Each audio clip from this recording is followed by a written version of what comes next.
नमस्कार दोस्तों, आप सभी का स्वागत है आपके अपने YouTube चैनल पर। दोस्तों आज की वीडियो में बात करने वाले हैं जीटीएल इंफ्रा स्टॉक के बारे में।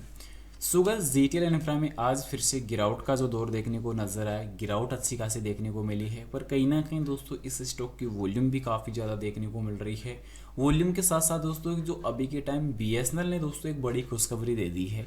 अब बीएसएनएल ने जो खुशखबरी दी है उससे कहीं ना कहीं दोस्तों कंपनी को प्रोजेक्ट मिलने की उम्मीद नजर आ सकती है। जानकारी काफ़ी इंपॉर्टेंट रहने वाली है, एंड तक बने रहना। पर बाई सेल के लिए कोई रिकमेंडेशन सजेशन नहीं रहने वाली, जानकारी ओनली एजुकेशन पर्पज के लिए रहेगी। इस स्टॉक की प्राइस से ₹2.11 पे आज क्लोज हुई है।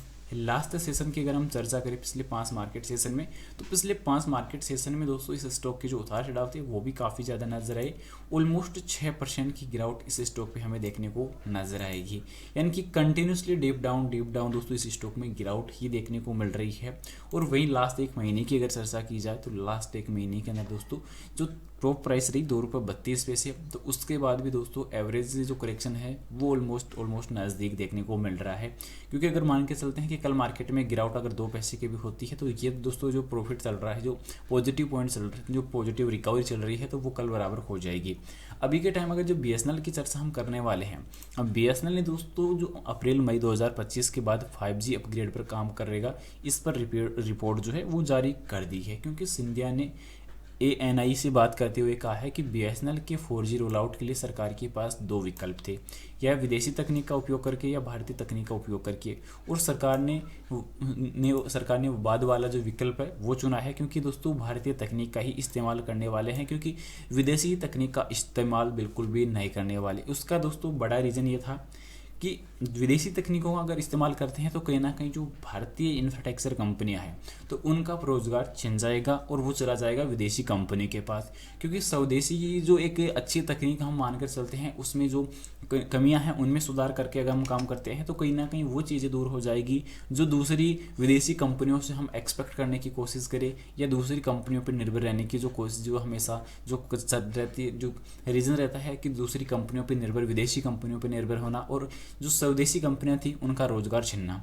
तो वो चीज़ें कहीं ना कहीं दोस्तों विकल्प था वो यहाँ पे चुना है। अब हाईलाइट क्या देखने को मिले इसमें पॉइंट ऑफ व्यू, सरकारी भारतीय दूरसंचार कंपनी ने दोस्तों अब जल्द ही 1 लाख 4G टावरों का जो लक्ष्य है वो हासिल करने जा रही है। क्योंकि ऑलमोस्ट जो कंपनी ने 1 लाख से अधिक जो 4G टावर थे वो इंस्टॉलेशन का काम ऑलरेडी करवा दिया है। तो ये पॉइंट ऑफ व्यू काफ़ी बढ़िया देखने को मिल रहा है। दूसरा, कंपनी ने 1 लाख टावर को स्थापित करने के लिए स्वदेशी प्रौद्योगिकी का उपयोग किया है। ये सबसे पॉजिटिव पॉइंट यहाँ पे निकल के आया है।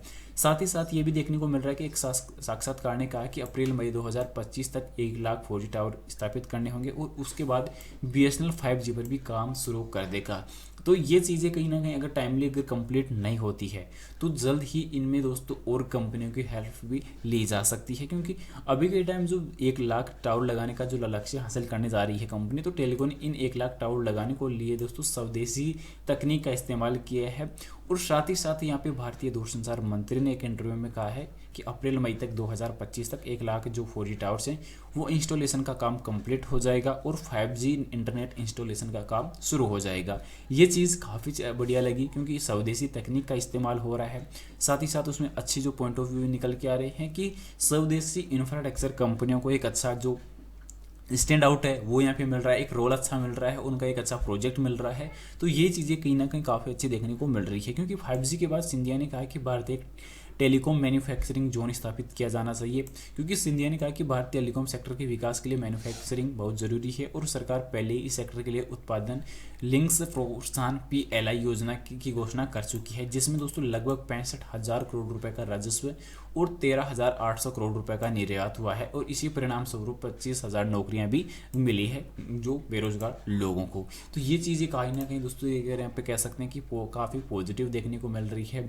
और यहाँ पे दोस्तों आने वाले टाइम में जो पॉजिटिव पॉइंट है वो काफ़ी बढ़िया देखने को मिल सकते हैं। तो इंफ्रास्ट्रक्चर कंपनियों की जो वैल्यू है वो काफ़ी जल्द आ सकती है। क्योंकि यहाँ पे जो कंपटीशन वाली जो कंपनियों में अगर हम देखते हैं तो तेजस नेटवर्क और जीटीएल इंफ्रा सेकंड नंबर पे ही देखने को मिल जाती है।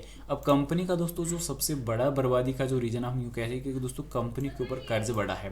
कर्ज बढ़ा है तो इस वजह से कंपनी का मार्केट कैप भी डाउन है। साथ ही साथ जो इसमें लंबे वक्त से ऑपरेटर्स का भी गेम देखने को मिल रहा था। और अभी के टाइम अगर हम आज के सेशन की वॉल्यूम पर अगर हम चर्चा करें तो वॉल्यूम दोस्तों काफ़ी शानदार रही है, जो 543 लाख की रहने वाली है। ऑलमोस्ट यूँ कह सकते हैं 5.5 करोड़ के आसपास की वॉल्यूम नजर आई है, तो काफ़ी शानदार वॉल्यूम रही है। अब डिलीवरीज की अगर हम बात करें आज के सेशन की तो ऑलमोस्ट यहाँ पे 48% के डिलीवरी निवेशकों ने होल्ड की है, जो काफ़ी शानदार रहेगी। पर भारतीय बाजारों का जो क्रेश है वो फिर से स्टार्ट हो चुका है, तो थोड़ा बहुत हमें अलर्ट रहने की आवश्यकता है।